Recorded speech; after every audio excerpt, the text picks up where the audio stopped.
আসসালামু আলাইকুম, welcome back to my channel.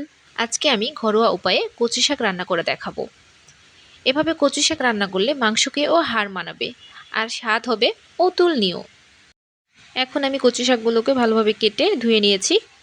এর মধ্যে দিয়েছি মসুর ডাল, দিয়েছি পেঁয়াজ কুচি, দিয়েছি রসুন ও আদা বাটা, দিয়েছি হলুদ গুঁড়ো আর দিয়েছি শুকনো মরিচ ও কাঁচা মরিচ। এখন একটি ঢাকনা দিয়ে ঢেকে চুলার আঁচ মিডিয়াম রেখে 2 থেকে 3 মিনিট রান্না করে নেব। ঢাকনা তুলে আমি এখন এটি ভালোভাবে নেড়ে দিব। আমার প্রায় সিদ্ধ হয়ে এসেছে। আমি এখন এগুলো তুলে একটি বাটনার সাহায্যে বেটে নেব। আপনারা বাটতে না চাইলে কড়ার মধ্যে কিছুক্ষণ নেড়ে নিলেই হবে।